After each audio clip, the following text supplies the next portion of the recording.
Jesús sale del templo. El templo existía en su época. Hoy en día no hay templo.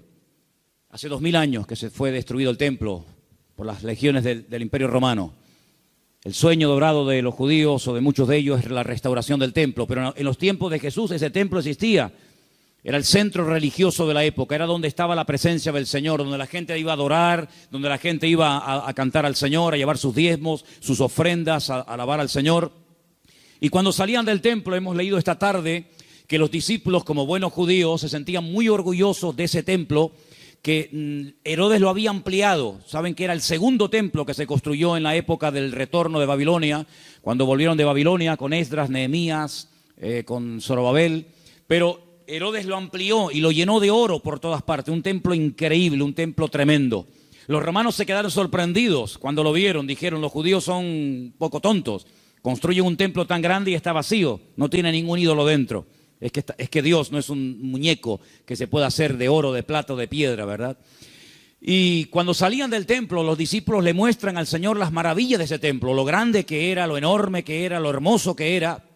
Y el Señor les da un golpe bajo. El Señor le dice, observarlo bien, mírenlo bien, porque en menos de una generación no quedará piedra sobre piedra de este templo. Efectivamente, 37 años después de lanzar esta palabra profética, 37 años después, el templo quedó totalmente destruido hasta este momento.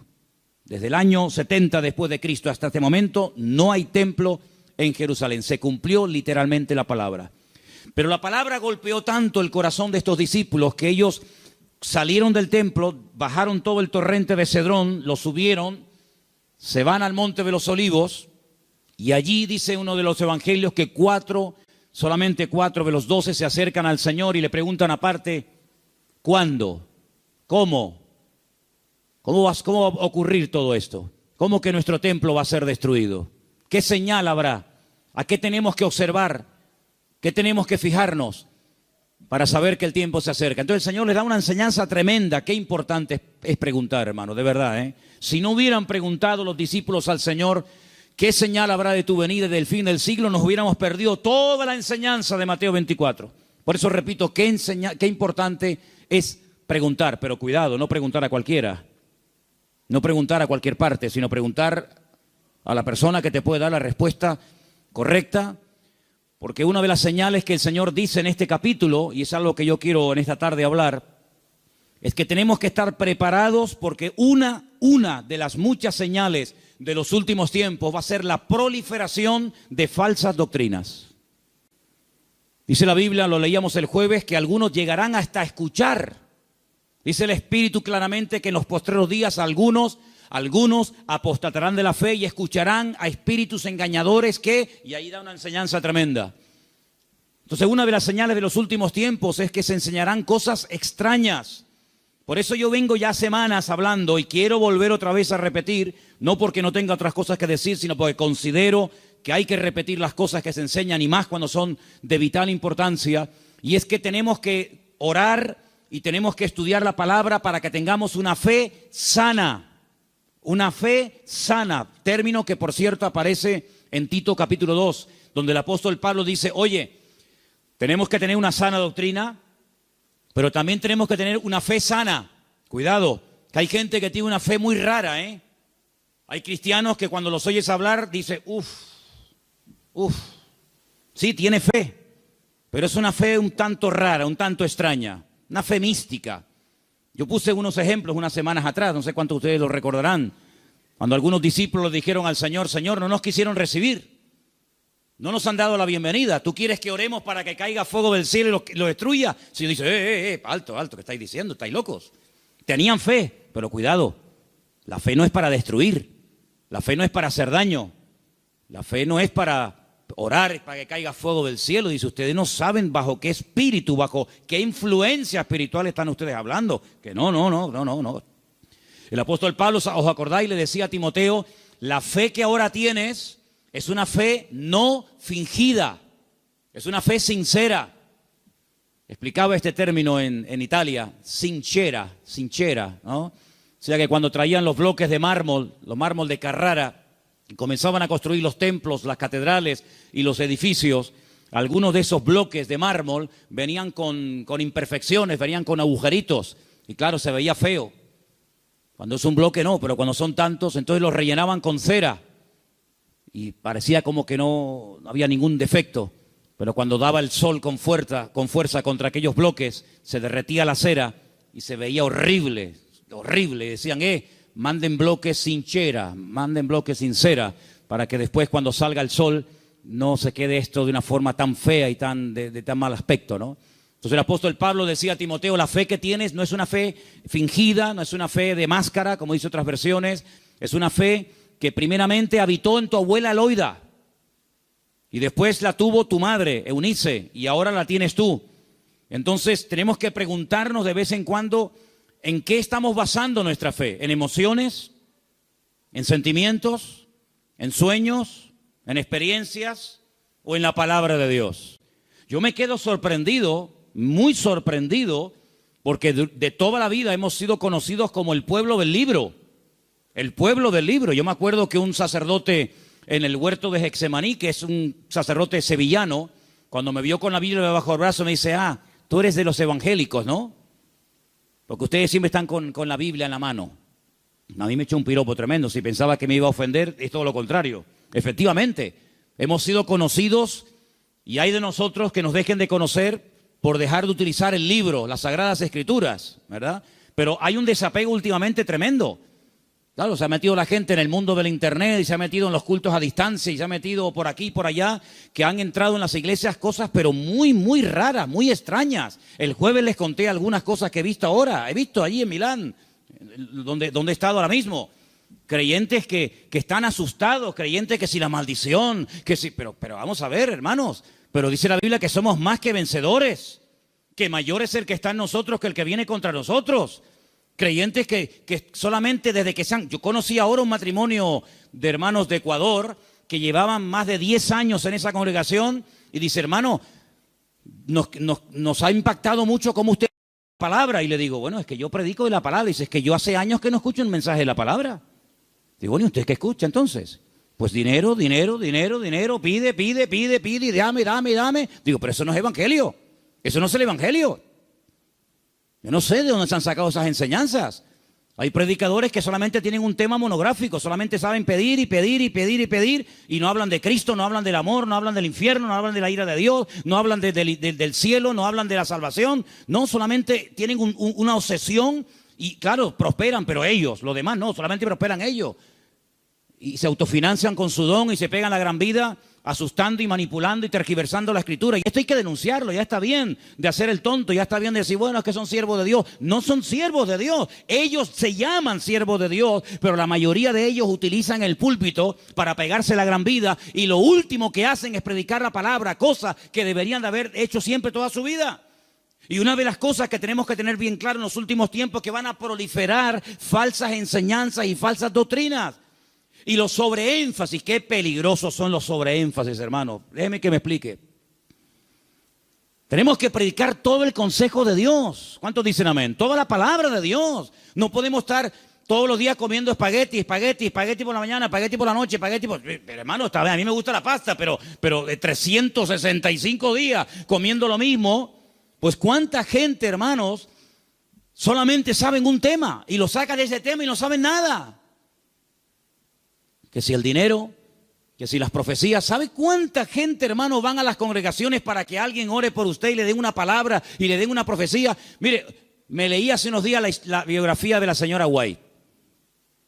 Madre mía, pero es un disparate. Una señora que dice que llegó a tener 2000 visiones y sueños proféticos. 2000. Y cuando murió, dejó más de 70 libros. Los disparates que esa señora enseñó. Claro, le dan un sobreénfasis ¿a qué? Al día de reposo. Sí, pero es que espérate un momento, es que la Biblia no solamente el día de reposo. Hay otras muchas cosas. Si te crees que porque guardas esto y no cumples con todo lo demás, te vas a salvar, te equivocas, amigo. Es como las iglesias que están todo el día, hablan lengua, y venga a hablar en lengua, y venga lengua, y venga profecía, y venga a hablar en lengua. Pero hijo, vamos a ver.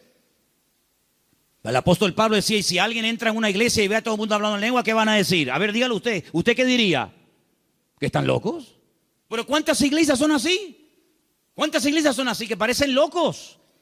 Yo fui hace muchos años a una congregación en Las Palmas y bueno, yo estaba predicando y en medio de la predicación se levantaba la gente, se caían ahí al suelo y empezaban a gritar y a revolcarse y yo decía, ¿qué le pasa a esta gente? Entonces yo miré al pastor que estaba allí y le digo, ¿qué le pasa?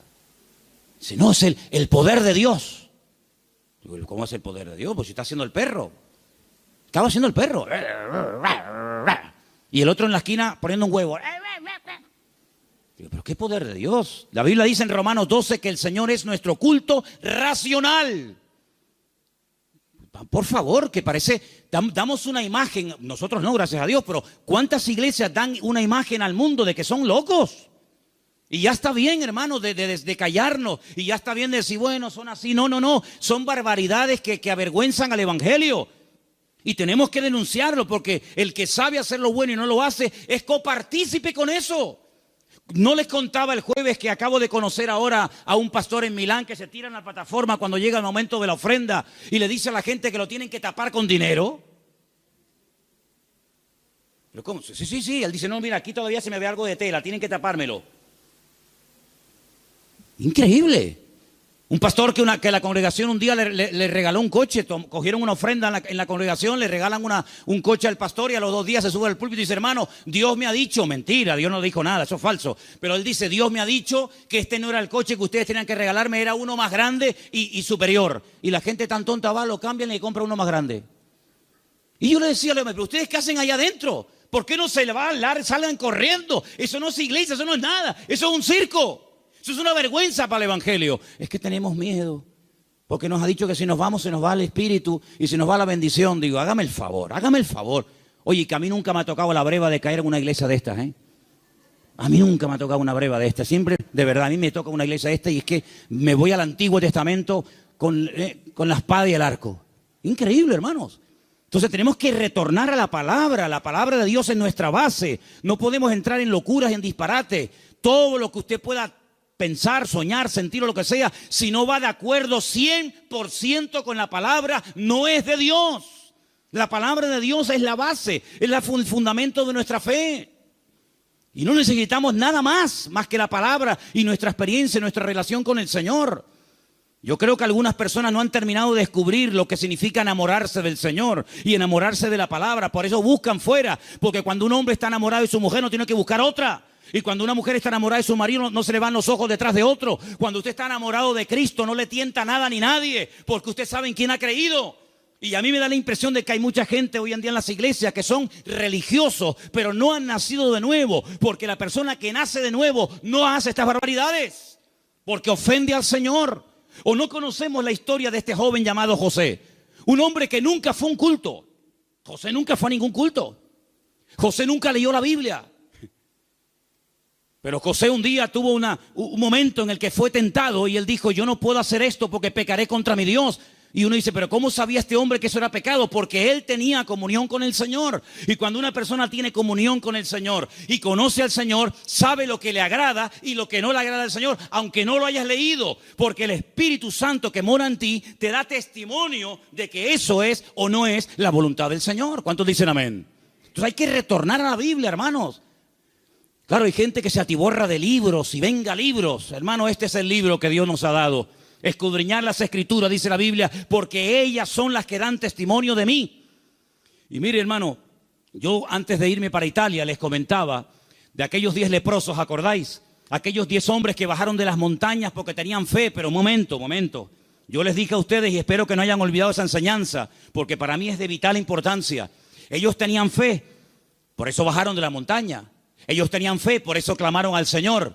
Pero el Señor no los sanó así instantáneamente, sino que el Señor les dijo, id y mostraos a los sacerdotes. Ellos no sintieron nada, ellos no vieron nada.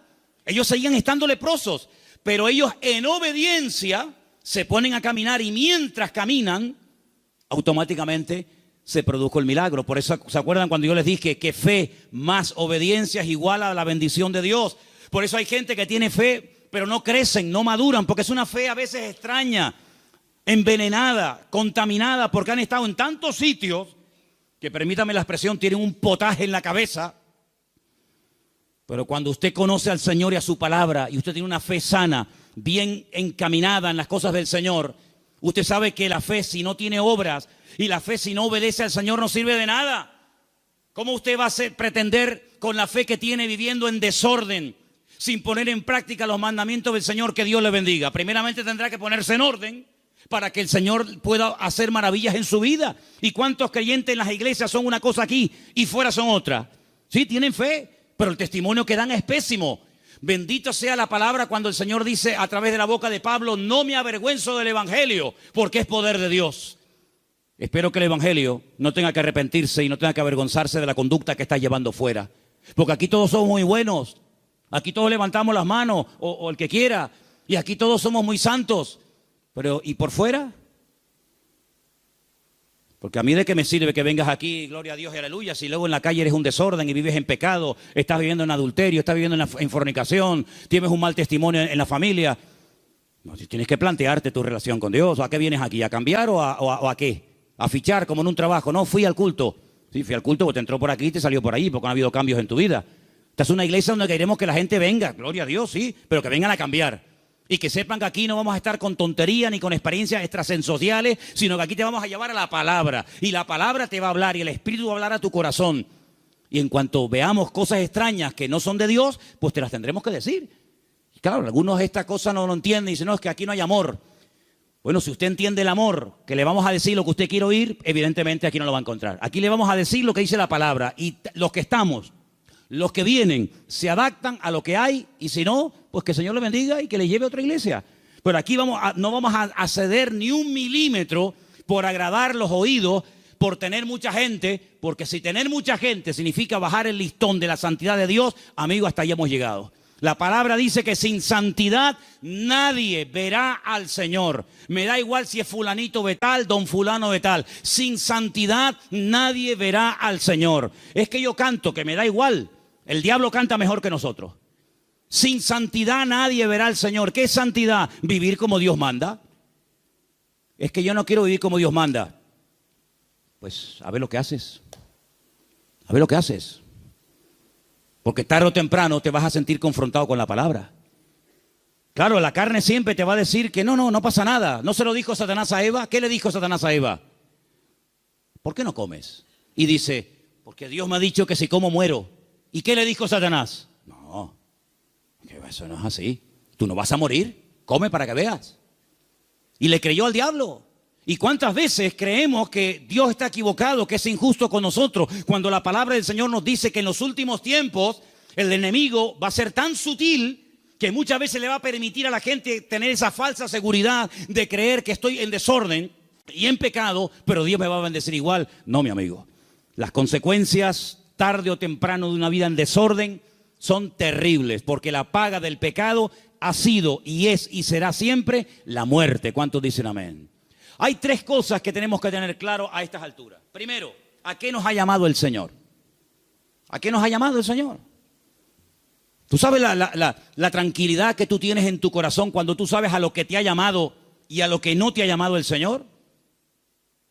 No tienes que estar imitando a nadie. No tienes que viajar por el mundo entero buscando el sistema, el método en Colombia, en Venezuela, en Cuba, en Puerto Rico, en Toronto. Yo no tengo que ir a ninguna parte. Lo que dice la Biblia: entra en tu aposento y tu Padre que te ve en lo secreto te recompensará en público. Claro, es más fácil coger un avión y irte a Corea a ver lo que hacen los coreanos.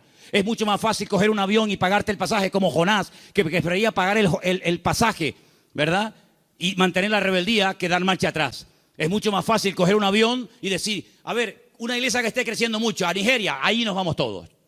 Ahora a Pensacola, ahora a Toronto, ahora, hermanos, a donde tenemos que ir, dice el Señor: venid a mí, los trabajados y cargados, que yo os haré descansar. ¿Cuántos dicen amén? Entonces, tener claro a lo que nos ha llamado el Señor y a lo que no nos ha llamado. No hay una iglesia 100% completa. Yo les digo, esta iglesia no es completa. Tenemos muchas carencias. No somos una iglesia fuerte en misiones. No tenemos misioneros ahora mismo en el mundo. Tenemos un montón de carencias. Pero creemos que hay un área en la que el Señor nos puede utilizar. Pero hermanos, hay congregaciones que pretenden hacerlo todo, lo entienden todo, lo saben todo. Y la Biblia nos enseña que somos un cuerpo y que nos necesitamos los unos de los otros. Y capaz que lo que el Señor nos ha dado Tal vez no lo tenga el hermano de la esquina, pero el hermano de la esquina seguro que Dios le ha dotado con algo que nos hace falta a nosotros. Y así nos complementamos y trabajamos en el mismo sentir, en un cuerpo en el Señor. ¿Cuántos dicen amén? Nuestra identidad, ay hermano, la identidad. Esto es algo que trae de cabeza a miles de personas, porque la gente tiene que tener una identidad, y si no la encuentran en la casa, la va a encontrar en el fútbol, y si no, en cualquier otro lado. Nuestra identidad, ¿de dónde viene nuestra identidad? Nuestra identidad viene de Cristo. Nuestra identidad viene del Señor. Yo no tengo que ponerme ahora todo el cuerpo lleno de tatuajes para sentirme, digamos, querido y respetado por un cierto sector de la sociedad. No. ¿Sabes qué? Yo he sido aceptado por Cristo tal y como soy, con mis defectos, con mis virtudes y con mis debilidades. ¿Cuántos dicen amén? Ahora, si usted tiene complejos, si usted no se termina de aceptar a sí mismo, pues usted no va a crecer y usted no va a madurar hasta que tú no le des gracias a Dios por el cuerpo que tienes y le diga gracias Señor porque tú me hiciste así, usted no va a poder disfrutar de la vida. Su identidad tiene que venir de la fuente. ¿Y cuál es la fuente de la que bebemos? Nuestro Señor Jesucristo. Eso nos ayuda a descubrir nuestras limitaciones. Eso nos ayuda a saber lo que tenemos y lo que no tenemos. ¿Han oído el pasaje del libro de los Hechos cuando dice la Biblia que a la hora de la oración subían Pedro y Juan al templo a orar y dice que había ahí un mendigo que les pidió limosna? Lo conocéis, ¿verdad? Conocido. ¿Qué le dijo Pedro al paralítico? No tengo. ¿Qué? Fíjate tú, un hombre que con la sombra sanaba a los enfermos. Un hombre que oró por muertos y los resucitó. Un hombre que caminó por encima de las aguas. Un hombre que un día fue a pescar, le abrió la boca al pez y sacó una moneda dentro. ¿Te imaginas que no pase eso a nosotros? Un hombre que vio milagros del Señor y dice, no tengo ni plata ni oro. ¿Tú te imaginas que ese hombre fuera un predicador hoy en día? ¿Sería multimillonario? Si muchos son unos mequetrefes que no saben ni hablar en público y viven a cuerpo de rey, tú imagínate un predicador hoy en día que tuviera el currículum que tenía Pedro. Sería algo increíble. Pedro dijo, no tengo ni plata ni oro, pero tengo algo que ni con todo el oro del mundo puedes comprar. Y le dijo al hombre con toda la autoridad, porque sabía lo que tenía. Porque cuando uno sabe lo que tiene, se mueve con autoridad. Y cuando no sabes que tienes eso, pues mejor estate quieto. En el nombre de Jesucristo, levántate y camina. Y el Señor hizo un milagro tremendo. Entonces las iglesias, los creyentes hoy en día, tenemos que saber a lo que Dios nos ha llamado. Tenemos que saber lo que tenemos y lo que no tenemos.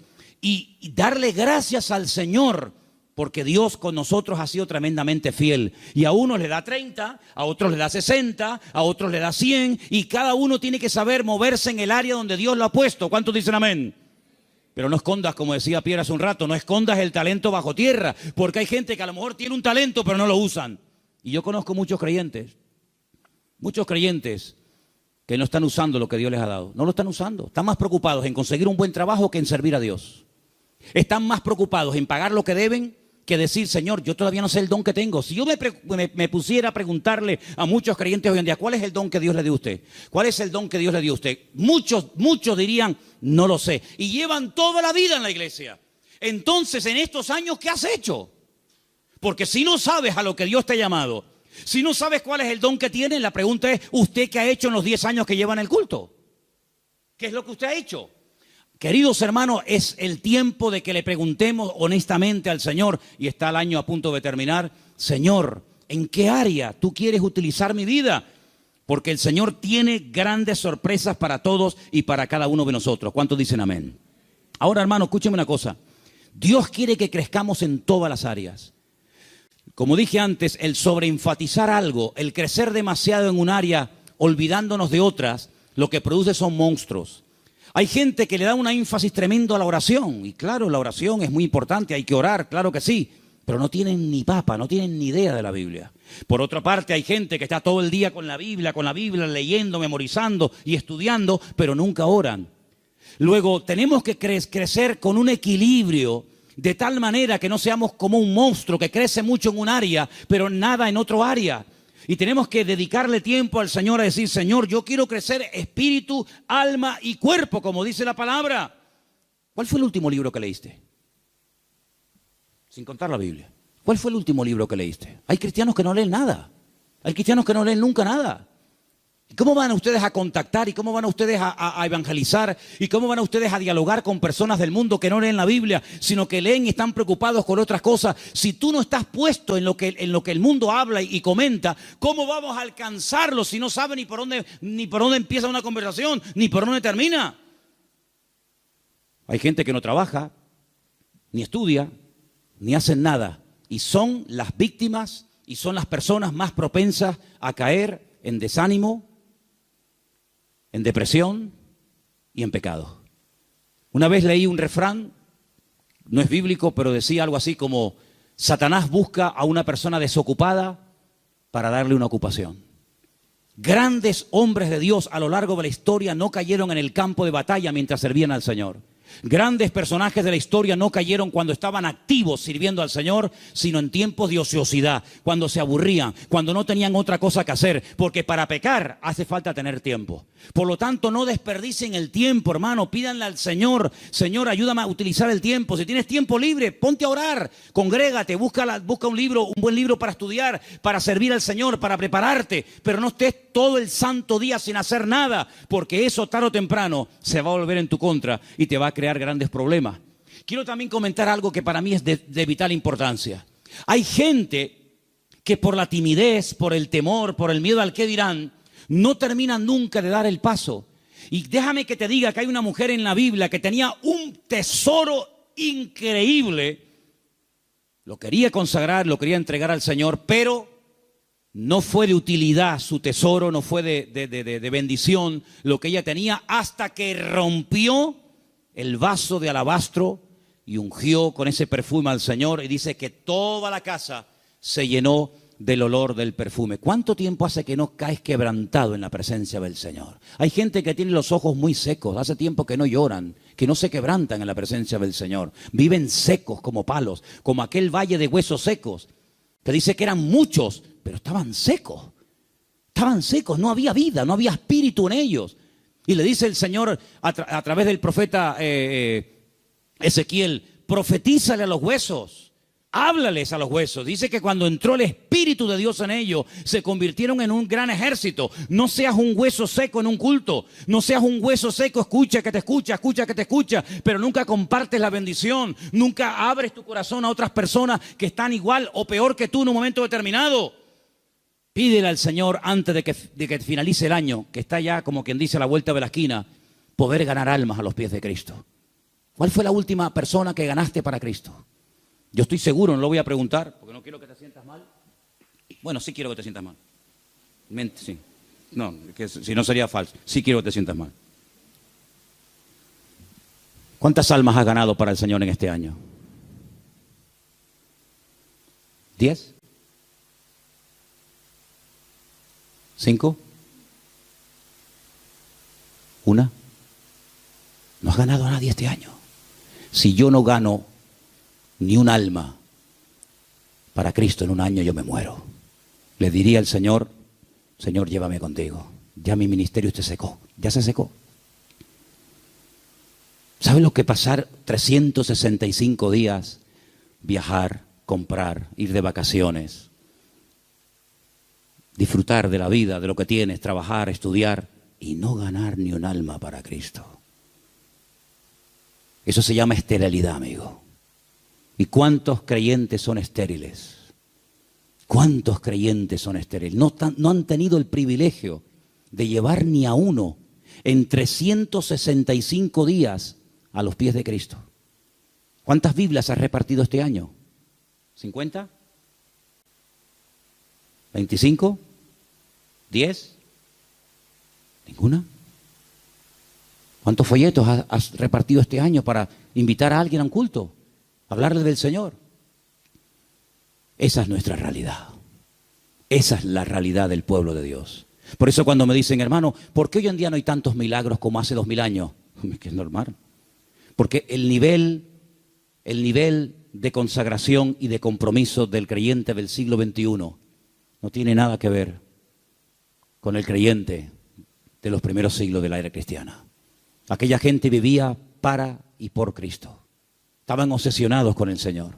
Hoy en día es muy, muy, muy difícil encontrar a uno en una iglesia que tenga las ideas claras que dedique tiempo a la semana, 1 hora a la semana, un par de horas a la semana, para decir, ahora no voy a trabajar, no voy a ni móviles, ni internet, ni nada, sino voy a salir a la calle a ver si el Señor me pone a alguien en el camino, voy a evangelizar a un chico en el parque, a una señora que esté por ahí caminando. Es muy difícil encontrar a jóvenes, incluso hoy en día, obsesionados por Cristo. Yo le decía hace poco a un pastor, en mi época, cuando yo me convertí al Señor, todos los jóvenes en mi iglesia solamente queríamos una cosa, ir a la escuela bíblica, prepararnos y servir al Señor. Esa era la obsesión. Llegamos a ser hasta criticados. Algunos de la congregación decían, pero ¿ahora qué pasa? ¿Que todo el mundo se quiere ir al seminario y prepararse para servir al Señor? Hasta recibimos crítica en aquellos tiempos. Y en aquellos años surgieron un montón de pastores que hasta el día de hoy, son los que están. Pero pastores que ya tenemos 50 y pico años largos, porque te hablo hace ya 30 y tantos años atrás. Bueno, pues 35 años han pasado desde que yo estoy sirviendo al Señor y yo no he visto que ese deseo de servir al Señor a tiempo completo, como misionero, como pastor, como evangelista, como lo que sea, se ha ido diluyendo, se ha ido perdiendo.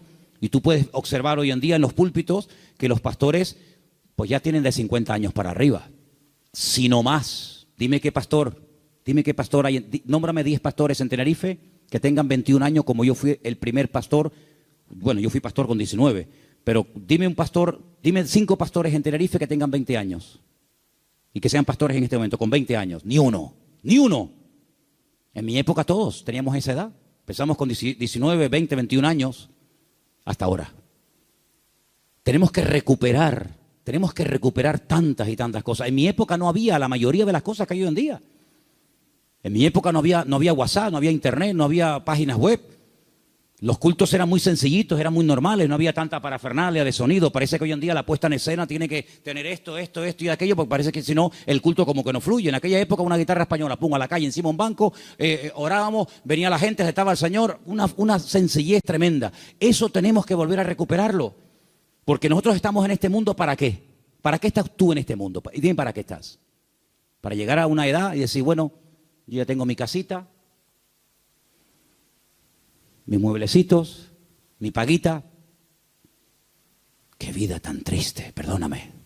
Qué vida tan triste. Estar esperando a yo jubilarme, para estar ahí esperando a la muerte. Este verano, cuando hice a un pueblo, había 3 personas en el pueblo. 3 personas en un pueblo, allí arriba, en los cañones del Sil, en Galicia. Cuando llegué, hablé con esos 3 viejitos y le digo, ¿qué tal? ¿Cómo están? Los 3 al momento me dijeron, aquí estamos esperando la muerte. Digo, ostras. Yo déjame dar un paso atrás, no sea que me pase a mí algo también. Dice, los jóvenes se han ido todos. Los jóvenes del pueblo se fueron. Y aquí estamos esperando a la muerte. Digo, madre mía, pero qué futuro de vida. Que le puede venir dentro de 6 meses, dentro de un año, dentro de yo qué sé cuánto. ¿Y tú qué estás esperando? Si tú pudieras hoy tocar un botón y apretando ese botón consiguieras lo que tú tanto quieres tener en la vida, ¿qué sería lo que tú más anhelas tener? ¿Pasa ese botón por agradar y honrar al Señor? Yo quiero que en esta noche nos hagamos estas preguntas, hermanos. ¿Qué estamos haciendo con nuestras vidas? ¿Qué estamos haciendo con nuestras vidas? ¿Sabes? Hace unos días pensaba lo mismo que llevo años pensando. Se nos ha ido otra vez el año. Hoy es 20, ¿no? 20 de noviembre. Pero sí que parece que el otro día estábamos en el retiro con el pastor Antonio en el Puerto de la Cruz. Y yo me acuerdo que el otro día tuvimos el retiro donde hablábamos de Amalek. ¿Se acuerdan? ¿Cómo puedes pasar tanto tiempo? Y el campamento de jóvenes ya pasó. Y las vacaciones de verano se fueron. Otro invierno más. Y ahora, este mes, así, volando. Llega diciembre y otro año más. Hermanos, algo tiene que cambiar en nuestras vidas. Te tienes que replantear tu tiempo, tu vida, tu juventud, tu matrimonio, tu familia de una forma diferente. Tú no puedes ser un parásito en una iglesia.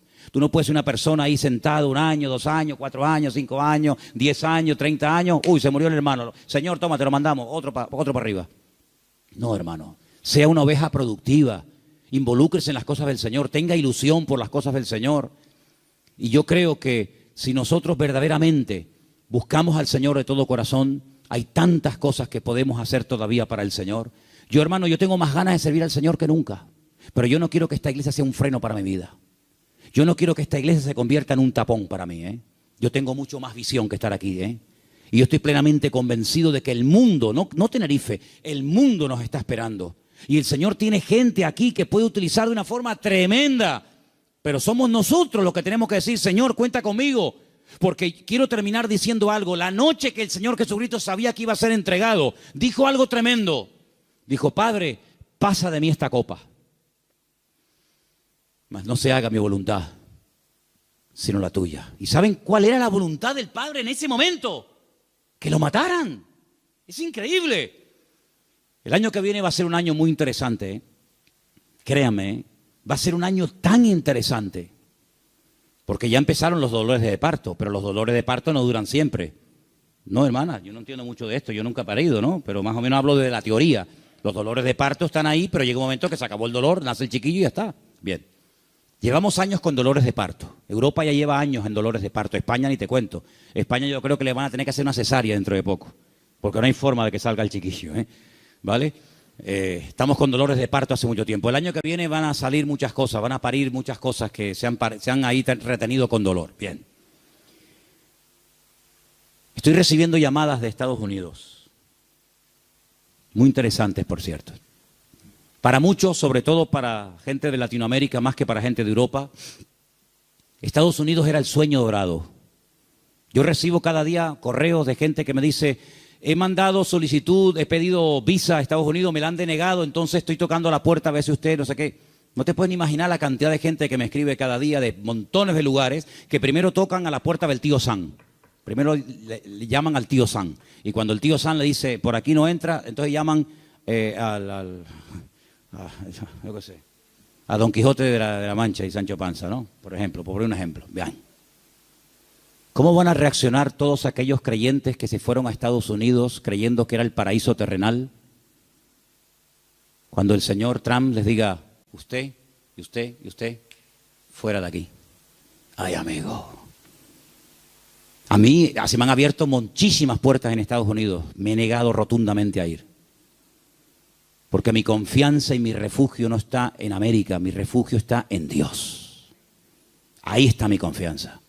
Y el libro de Proverbios dice, más vale bocado seco y en paz. ¿Eso qué? Un cacho de pan, pero con la bendición de Dios. ¿Se puede tener un trozo de pan con la bendición de Dios? Sí, claro.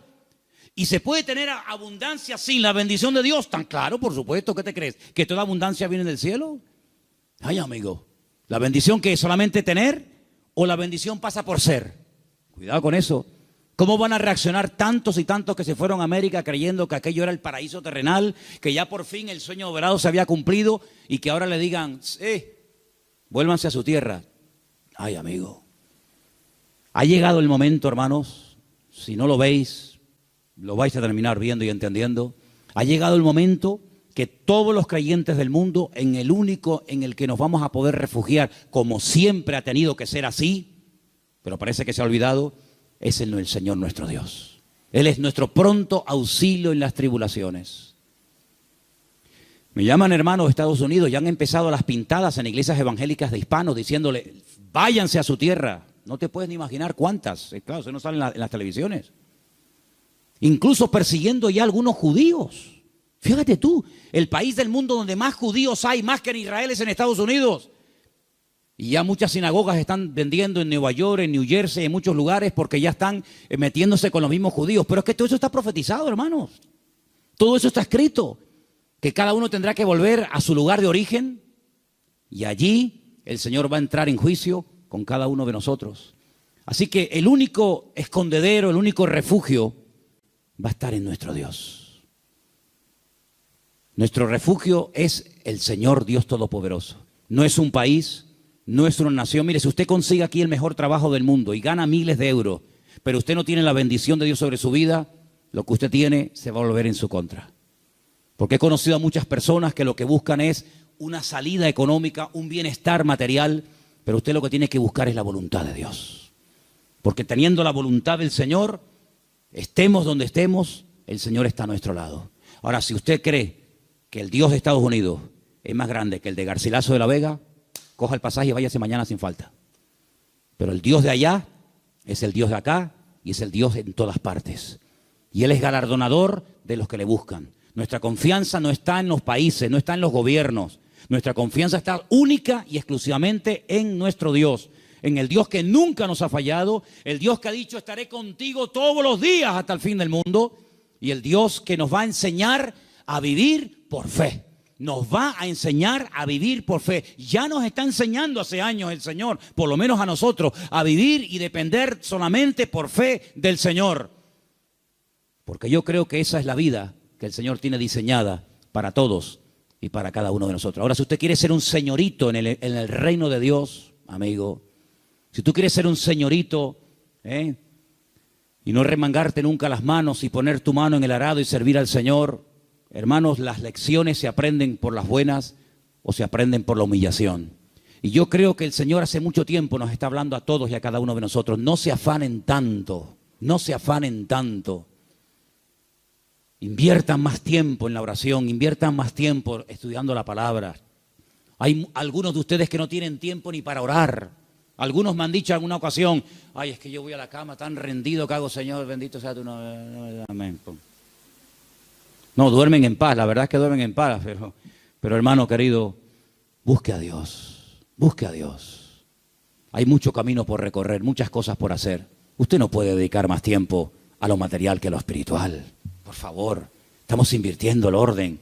Si usted dedica más tiempo a lo material que a lo espiritual, aquí está fallando algo. Yo creo que el Señor nos está llevando a un punto y el año que viene va a ser un año muy, muy importante en la historia de la iglesia, en todas partes del mundo, y el Señor nos está llevando a un compromiso, a una entrega, a una seriedad. Muchos no aguantarán la prueba, yo también se lo digo de paso, hay algunos que están aquí que el año que viene no podrán estar más. Porque no aguantarán la prueba, porque la Biblia nos enseña que los últimos tiempos van a ser tiempos peligrosos, tiempos difíciles. Pero si usted aguanta y se agarra al Señor, el Señor le va a bendecir. Y usted va a ver la gloria del Señor en su vida. Pero no busque salidas fáciles. Busque al Señor y lo que el Señor le diga, ni más ni menos, es lo que usted tiene que hacer. ¿Cuántos dicen amén? Vamos a orar, hermanos, por favor. Cierre sus ojos ahí donde está. Plantéese esto seriamente, por favor. Plantéese esto seriamente delante del Señor. ¿Qué estoy haciendo con mi vida? ¿Qué estoy haciendo con la vida de mi familia? ¿A dónde los estoy llevando? ¿A qué se están dedicando? ¿Cuáles son las prioridades, los objetivos, las metas en nuestra casa? Tener, trabajar, comprar, trabajar. Hermanos, que somos hijos de Dios, que no somos gente del mundo como los gentiles, que dice que se afanan y pelean por esas cosas. Dice la Biblia que nuestra búsqueda tiene que ser diferente. Que el Señor nos indica que tenemos que buscar primeramente el reino de Dios y su justicia. Y muchas de las cosas que vendrán por añadidura, dice la Biblia. Créame, vendrán. Claro, hay gente que nunca ha visto que le viene por la añadidura porque no buscas el reino de Dios. Entonces, como no buscas, tienes que buscar tú la añadidura.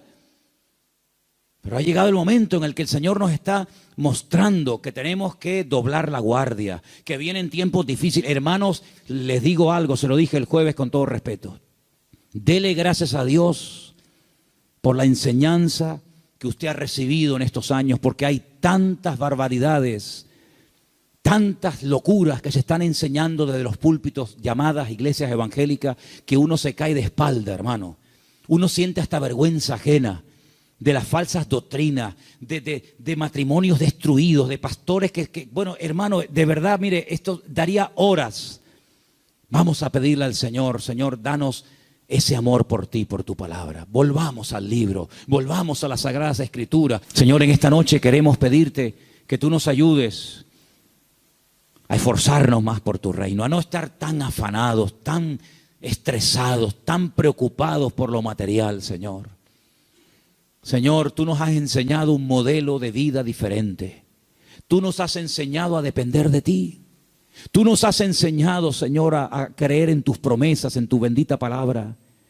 Y yo te pido, Señor, en el nombre bendito de Jesús, que nos ayudes a aprender las cosas de buena manera,